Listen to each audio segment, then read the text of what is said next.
I love the way that was shot, that first impact. When I first saw this, I thought that's the best jousting we've seen on screen since A Knight's Tale. Before the age of firearms, running as fast as you can at opponents isn't necessarily the best idea at all, as it means you're more likely to fall over, you're more likely to be exhausted, and it's just a really, really bad idea. Hi there, I'm Matt Easton of Schola Gladiatoria. I teach people sword fighting and other types of combat with historical weapons. I also deal in antique swords, and I'm here today to look at some fight scenes from House of the Dragon.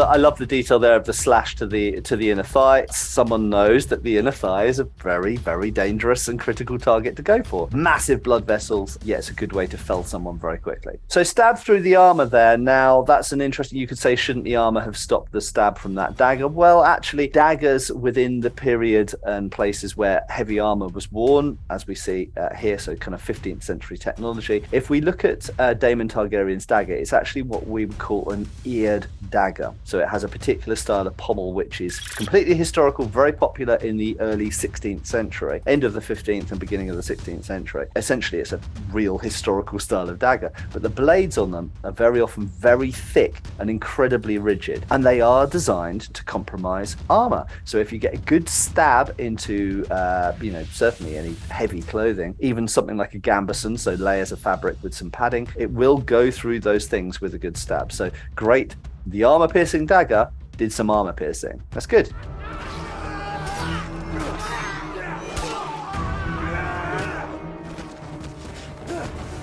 I've got to say I like the kick and the roll. Never seen that in a historical treatise, but it looks cool. All of the sort of cuts and thrusts and parries he did there, perfectly fine. Good stuff. I like how frantic and quick it all was. I love that he says loose and not fire. So many shows, they say fire for bows where there's no fire. Fire is something to do with firing a firearm, putting fire to the... Anyway, great that he said loose. Yeah, so it's kind of one hit per target. That's absolutely great. No problems with that. You don't have to assume that these people are dead. They could just be, the wind taken out of them, wounded, whatever. He is just at this point running, trying to avoid those arrows, trying to keep moving. So he's just getting past those people as quickly as possible. I think it's completely realistic, and I like the fact they've not fussed around with any sword play. It's just simply whack, run on, whack, run on. And that's, it's realistic.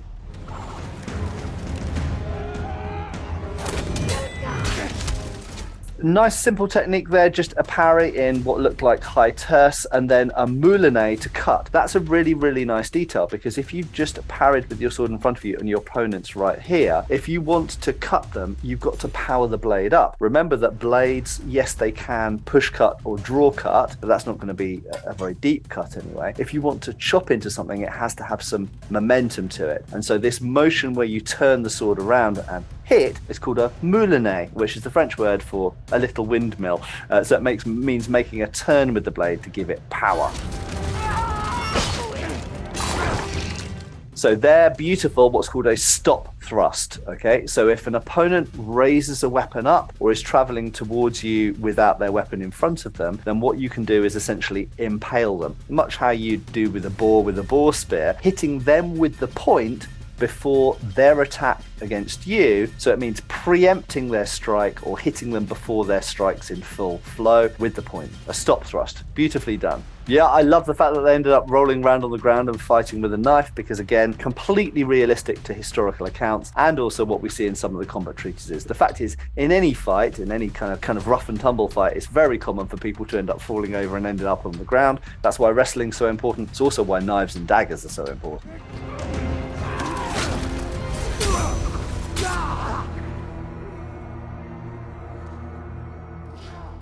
So an interesting sort of detail about the depth of penetration of the arrows. I think they're supposed to be quite a long way away, and normally I would criticize the fact that these arrows are not penetrating as deeply as, frankly, as arrows actually do on meat. And due to various experiments that I've done in the past for projects I've worked on, arrows tend to go a long way into meat. Even if they hit bone, they go through bone. However, these archers have been shown to be quite a long way away from where Daemon Targaryen currently is. So really, these arrows at this point have lost most of their bow-generated velocity, and they're really for the most part, falling due to gravity. I think that's excusable. The one that goes in his knee, not very deep, and also you could say it hit the bones, which would obviously stop its depth of penetration to some degree. And the ones into his armor, we don't really know what his armor's made of. It looks like leather. Leather actually doesn't protect against stabs very well at all, but they're very, very shallow. Luckily for him, incidentally, much more shallow than arrows normally would be, but we can excuse it due to the distance and their elevation and stuff like this.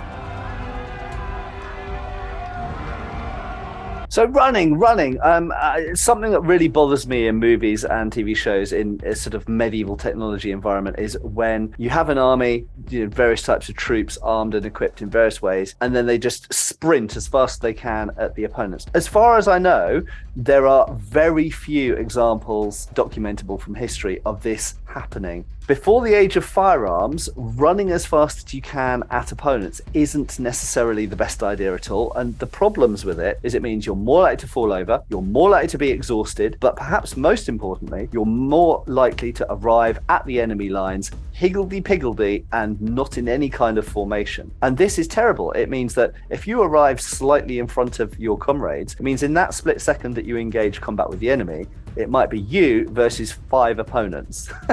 And it's just a really, really bad idea. That we had units, we had formations, but in the medieval period as well, you had units of pikemen, you had units of men-at-arms, units of archers. They formed into organized bodies of men. We can sort of excuse it. However, I think I'm probably being overly charitable, because in reality, we know that they're running because that's what they always do in these shows. I'd like to see more unit cohesion, more coordination, more discipline, a little bit less sprinting wildly with weapons waving in the air.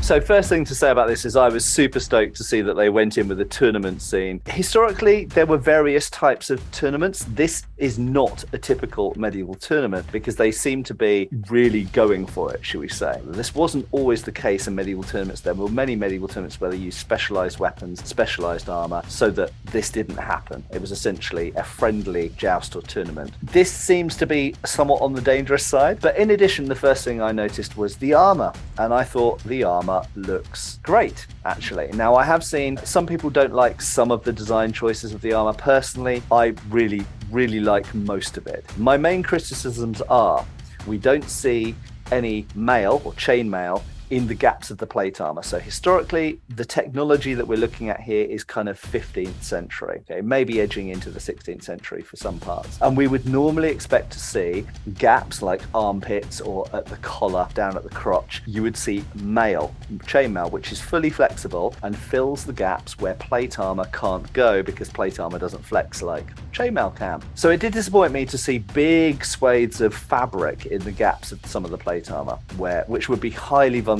Any stab in there and you'd be, arterial bleeding. Within jousting, that is the use of lance on horseback, the protection of the front of the face and the neck is really, really important. And types of helmets that were used for jousting were the types of helmets that offered the most protection to the face and the neck because they were prime targets. So here we have one person does have an enclosed visor, but their throat, their neck is exposed, which is crazy because often things will skip off the visor or skip off the breastplate and they will end up right in that neck crevice. So the neck really should have had, at the very least, a mail collar underneath, but it should really have had plate defense around the neck as well. Then we've got Daemon Targaryen wearing a fully open-faced helmet. Now, I excuse this because he is super arrogant. And so I kind of thought, oh, well, he's wearing an open-face helmet to taunt the enemy pretty much, because no one would do that in jousting normally. It's crazy. There are specialized jousting helmets which are just fully, they only have a tiny little opening at the top, so-called frog-mouthed helms that are just one steel plate on the front. So the fact that he's got an open-face helmet,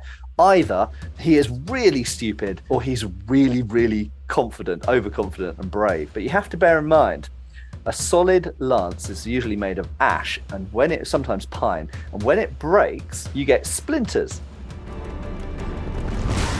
I have several friends who joust competitively and recreationally and both. One thing that happens all the time is a wooden lance breaks and splinters fly everywhere. They fly in your face. If you have an overly large vision opening, splinters can fly in there. Okay, that is a danger. Now, if you've got a fully open face, even if you get hit in the breastplate, then that lance is going to break here. The broken bits of lance, and maybe the full shaft of the lance, is potentially going to hit you in the face. So jousting with an open face helmet is just crazy, crazy stupid. Even if you're very confident in your abilities, you're still going to get hit by the shrapnel of that broken lance. That being said, Daemon Targaryen's armor, the dragon-style armor, looks awesome, and some people might think that it's purely fantasy, but in fact it does have parallels in historical armor from the 15th and 16th centuries, particularly parade armor and armor that was worn in tournaments and jousts, which was where very often you were representing a certain character from history or myth or legend. I think the armor's fantastically done, but it does have these two glaring weaknesses, shall I say, from a historical or kind of martial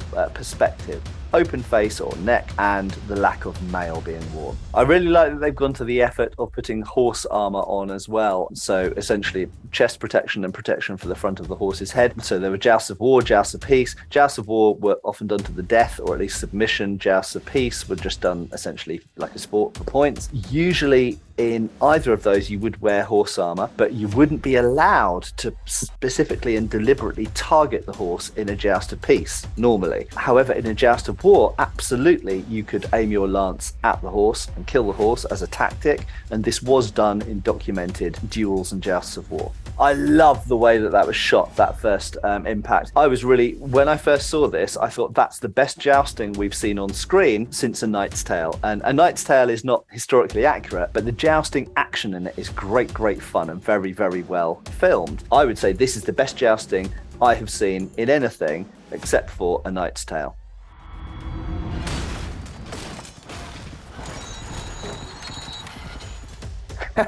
Why is it making a metallic sound? Because that barrier looks like it's made of wood. Usually his armor wouldn't be making that sound. But anyway, I love this exchange. It looked powerful. It was beautifully filmed. And it also highlights as well that underneath he is only wearing a doublet, as it's called, which is a fabric, a few layers of material jacket underneath. And usually with plate armor like this, you would have mail underneath. So even if a plate came off or got dislodged or displaced, you would have mail or chainmail armor underneath it as well.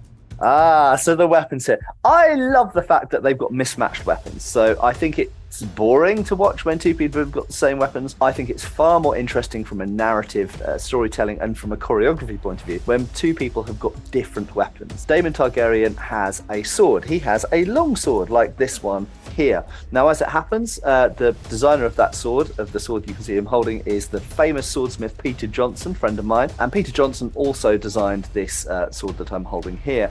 And it is a longsword. Now, a longsword is a sword that can be used in one hand or two. They're sometimes referred to as hand-and-a-half swords or bastard swords. Here, we see him using it as a one-handed sword with a shield. Perfectly fine. But other times, we see him using it in two hands. That's great. That's one of the great versatile things about a longsword. And one of the reasons that this is one of the types of sword which we have the most written fencing treatise material written about in the 15th and 16th centuries. Very popular swords for the knightly classes. His opponent, however, is armed with a flail. Just so happens that I have one here, as you do, you know, who doesn't have a flail sitting around in their study? Now, I've done a lot of experimenting with this as a weapon over the years. It has some strengths and it has some weaknesses. The strength is, yes, it can hit very hard, and we see that happening in this fight. We see Sir Criston using it as a blunt bludgeoning instrument, which is what it is. It's an articulated mace, and that is a heavy, solid cast steel head. So it's going to have a lot of impact force.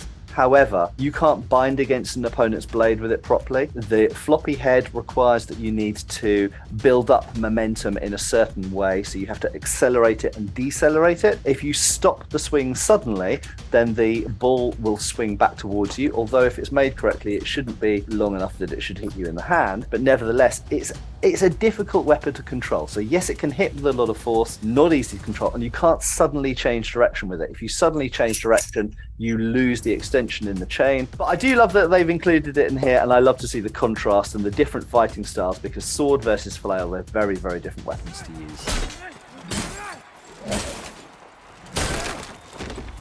So I love that the shield got broken, because, you know, anything made of wood, it can be the shaft of a spear or a poleaxe or a shield, can get broken and fall apart. It did happen, and it absolutely does happen in modern practice as well. So great that he's pulled the dagger out. The dagger for knights in armor was one of the most important weapons. So the traditional weapon set of the knight fighting in armor at this time was something like a poleaxe or other large pole weapon like a spear sometimes, or other forms of pole weapon, but usually a poleaxe. Second weapon was their sword, which was therefore the secondary backup weapon. And the other weapon, very, very important, was the dagger. If you're wrestling and tussling in armor and very, very close, therefore, at that distance, the sword can stop becoming as effective as you would like, and therefore the dagger can be, in some situations, more effective than the sword if you're at wrestling distance. So fantastic that they've remembered to include daggers in this fight. But if you're on the ground and you get your arms stood on, then yes, a flail to the face is not a nice prospect.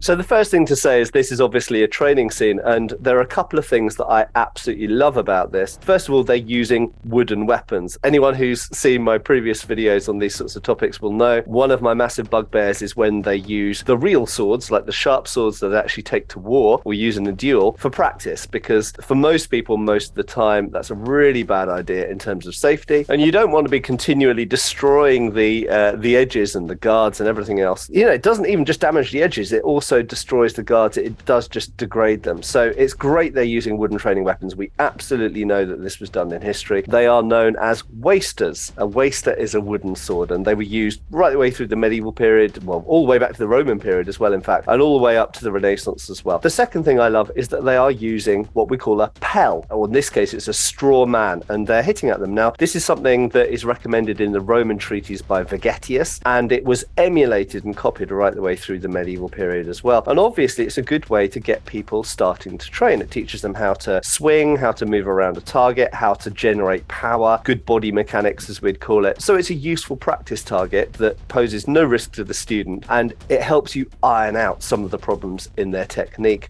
on a dummy.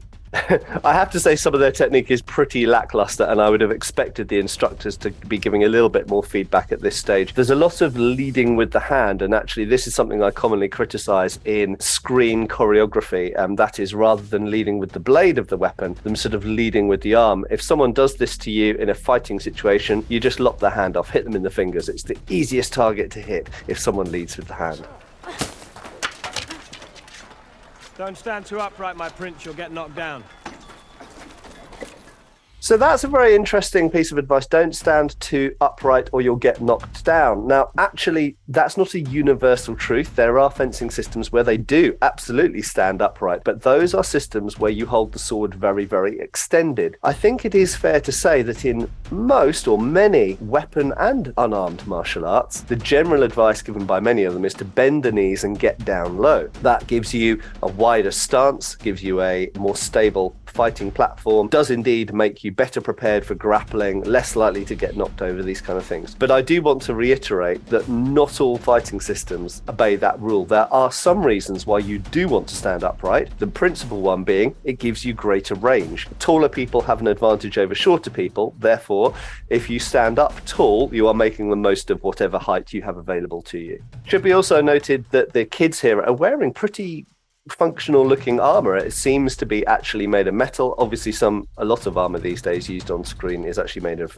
resin and plastics of various sorts. One important thing here, if they were to be doing sparring, two of the most important things, rather than having a cuirass, a chest protector and a backplate and all this kind of stuff, the most important elements to be wearing would be a helmet and gauntlets. Now we see that some of them are wearing gauntlets, but none of them are wearing any head protection. So we have to assume here that heads are off target, because you can't do any kind of training with training partners who will want to keep training with you or stay conscious if you don't have head protection, because one hit on the head from one of these wooden swords could just knock someone out, potentially even kill them. Head protection, super important. Remember, they don't have healthcare, they don't have hospitals, and their maesters are unlikely to be able to solve a problem with concussion or bad head injury. You'll have a new opponent then, my lord of the straw. Let's see if you can touch me. You and your brother. Note here how the kids are basically taking turns. So what you should be training them is to attack in unison and coordinated. So we have a basic rule of triangulation here. If you're fighting two opponents, what you want to do is keep those two opponents in a narrow field or preferably in front of you. If they're in front of you, they block each other, they get in the way of each other, you can fight them more easily. Not to say it is easy, but it is easier if you keep them in front of you. What they should be doing is trying to get either side of him. So one of them should be trying to get behind him, and they should be attacking in unison at the same time. Not taking turns, not attacking from the same side.